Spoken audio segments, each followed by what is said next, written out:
Hey there everyone, what's up? Today we're back with another impressions video, and today we're going to be talking about a PSP first-person dungeon crawler, because first-person dungeon crawlers. And today the game is Ame no Mihashira, and Ame no Mihashira basically would translate to as, let me think about this, probably Tower of Heaven, um, something like that. Spire of Heaven, something like that. It's not, think of it as Tower of Heaven. That's probably Heaven's Tower or something like that. That's probably the best way to think about it. But this game, actually, the full name of the game is El Ménage Ibun. So it's part of the El Ménage series, but a kind of side story in the El Ménage series. It uses the El Ménage system for the most part, except for party creation, and from there it's a first-person dungeon crawler. It's made by Starfish, same company who makes El Ménage and previously Wizardry Games, like pretty much every first-person dungeon crawling creator in Japan.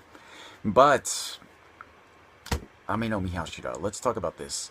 The reason I got this game initially was because the scenario for the game is written by Suzuki Ichinari, who is the original kind of scenario writer and lore creator, I guess. Not creator so much as like putting it into the game, and but for Shin Megami Tensei, well, actually Megami Tensei and Shin Megami Tensei. So up until Shin Megami Tensei, if he was doing all of that, so the scenarios and the demon conversations and things like that in the game.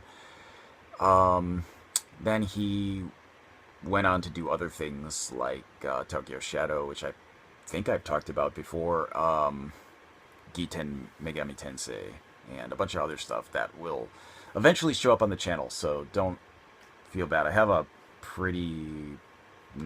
I have almost every game he's made, so I will be talking about more, especially in the near future when I do some unboxings. So next month maybe there's a new game coming out, so you guys will see it. Anyway, so that was pretty exciting for me. I got this game because he was the scenario writer, and I knew that going into it that it wasn't going to be an incredibly difficult game. And I knew that it was going to have the thing where I couldn't create my own party members, which is something I don't incredibly enjoy in a first-person dungeon crawler. But I don't know.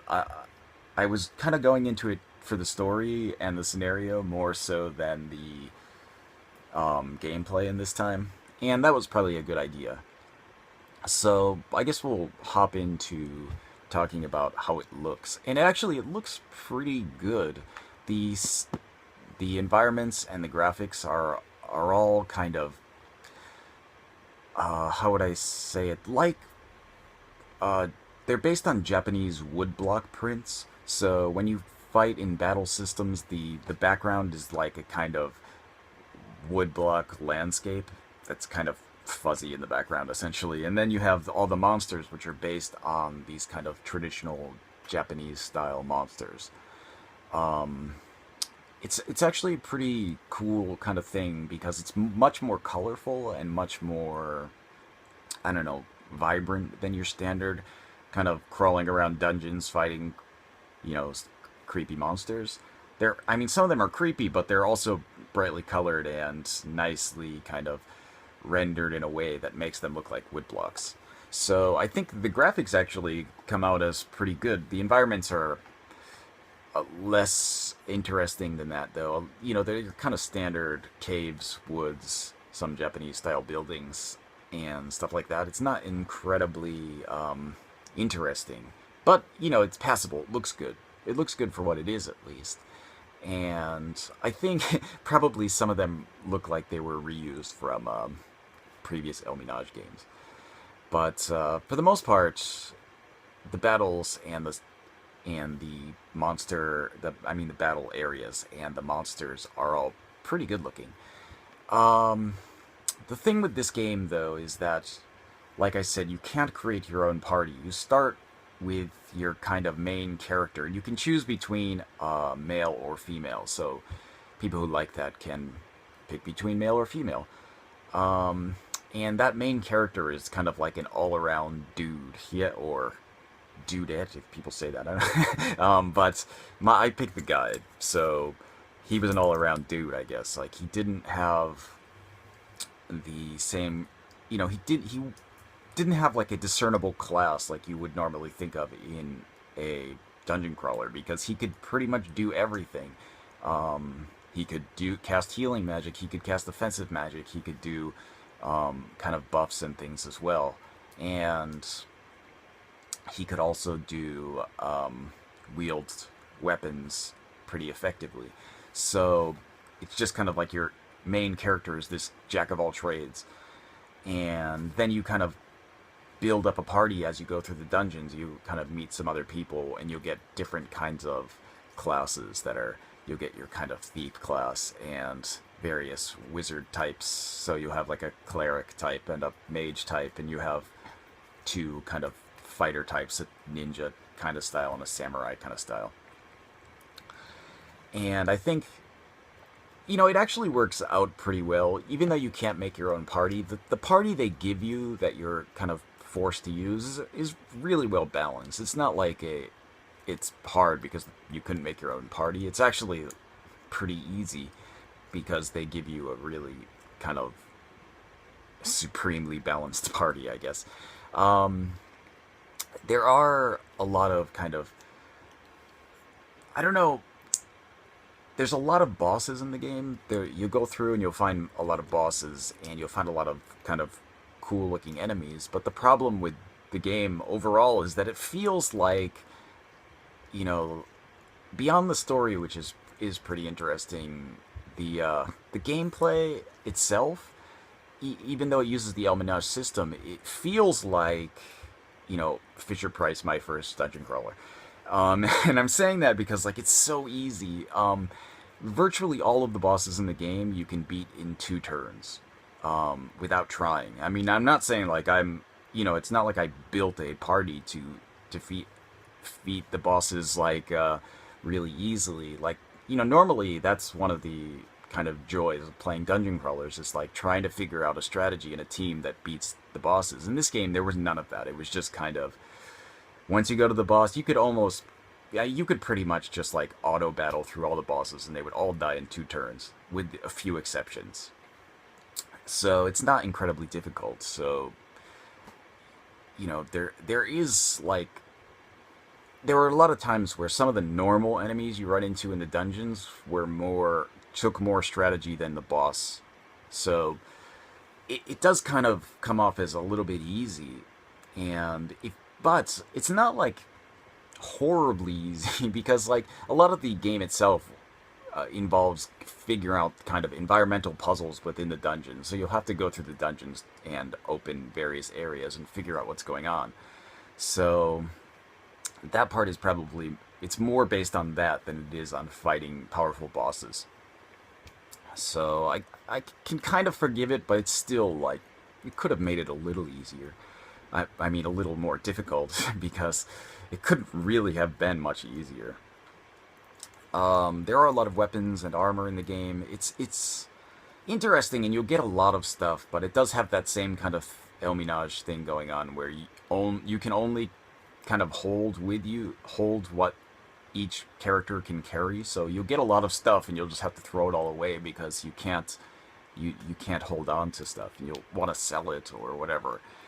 And you can buy stuff also in shops in the towns, but it's to the point where, like, partway through the game, you'll find that you'll have all the most powerful stuff from the shops, and they never get new stuff unless you sell it to them. So you kind of end up in a situation where, like, you kind of have to keep warping back and forth between the town and the dungeons a lot, because you want to find more weapons, and you want to, hopefully get better drops to upgrade your stuff. But you'll find that, like, if you've equipped a lot of stuff on characters, you can't carry a lot of stuff. So there's no, like, communal bag of stuff that you can, like, put 60 extra items in. It's like every character can carry 2 or 3 items and then once they're full, you just have to throw everything else new away. So you do kind of find yourself like identifying items, going back to town, selling them, and warping back to the place where you were. And it's I think the game kind of covers itself in that way because it does give you access to teleport spells really early. Like in normal games, normal dungeon crawlers that are based on the kind of wizardry system, teleport is like one of the last things you usually get because it's such a incredibly useful spell. And for example, in wizardry, it's the last spell you can get. It's once you're at the highest level where you don't get any more spells, teleport is one of the spells you get. So if you can, but in this game, it's like one of the first spells you can get. So I think they kind of built it into that where they kind of wanted it to be easier for people. And, I guess that's making it more accessible, but it does make it really easy. So, like I said, the bosses, though, they all look interesting. I think they're designed well. Just, most of them, for the most part, unless the bosses were a ghost type, they were pretty much all dead in 2 turns, with some notable exceptions. So if the boss was a ghost type, you usually took 3 turns because you would attack them and you'd realize, oh, my weapons don't do any damage for the first turn. So then you'd have to like cast a spell on your weapons to make them affect the boss, and then 2 turns after that, the boss would be dead. And then the final boss of the game was a bit longer. And actually, it was weird because I went through the entire game, and like even like most of the bigger bosses in the game, like usually two turns, or at the most 3, like 2.5 turns, because usually they wouldn't last a full 3rd turn.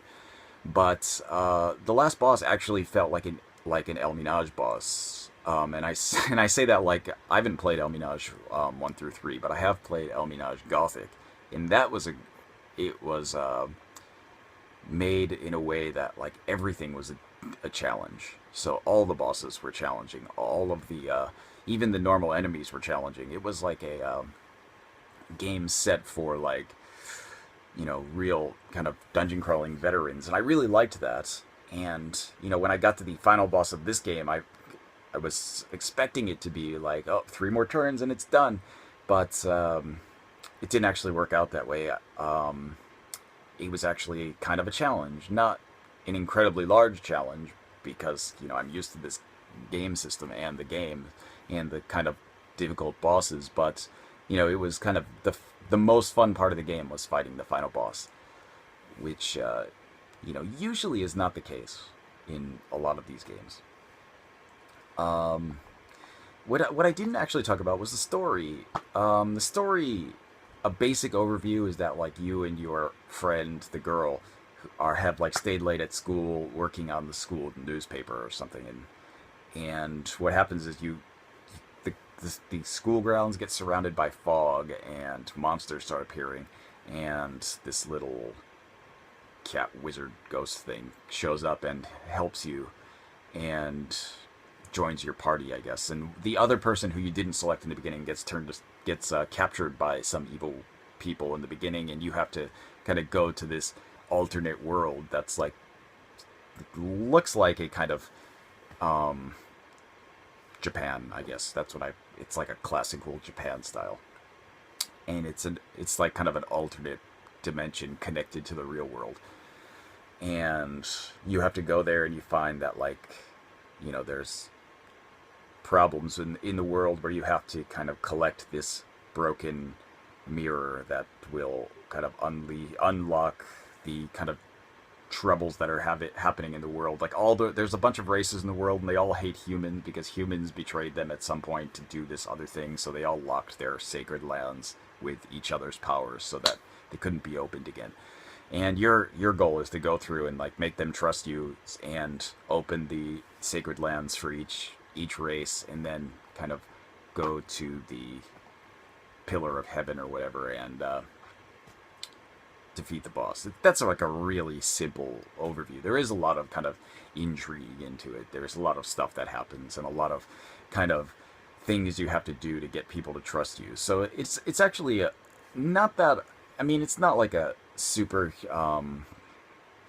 complicated story, but there is a lot of stuff that makes it interesting. The only problem I had with it is that the in-game kind of markers for the story, there are like, this is what you should be doing kind of quest logs, but like they don't update. So if you're like part way through and you're just like, okay, I had to go here initially, but after that I was supposed to do something else, but I put the game down yesterday and I don't actually remember what that place was. And I found like sometimes I was just like randomly having to go places until I found what I was supposed to do because the quest log didn't update, or I just completely forgot the name of the place where I was supposed to go. So that happens. It's not often, but there were some points where I just like had to look it up because it was, I'd like have to go to a walkthrough and just like find the one spot I was at and figure out what is the next step. And like a lot of times it was just like you have to talk to one person in one place and then talk to another person in another place and then like the next dungeon will appear. But it's not exactly clear that you're supposed to do that. So that sometimes happens. But yeah, overall, it's an alright kind of first-person dungeon crawler. Apparently it's really cheap now. It was pretty cheap when I got it too, and I've had it kind of sitting on my shelf for a while.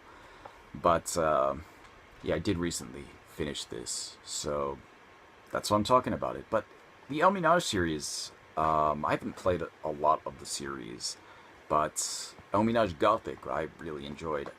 And this game, it was pretty good. So, it wasn't great, and it was really easy, but not a bad game overall. And it was fun to play because it was fun to look at, I think. So, yeah, that's about it. That's, if you're thinking you want to play this without being able to read Japanese, good luck. Probably not going to happen.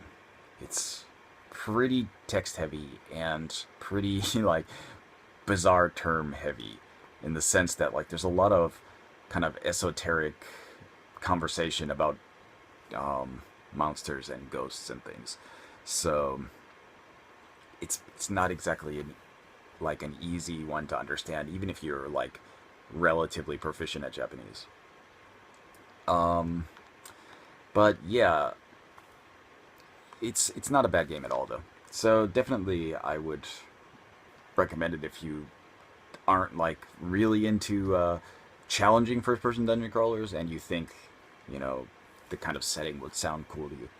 But yeah, that's about it. So El Minaj Ibun, Ame no Mihashira. That was my impressions. So I will see you guys next time.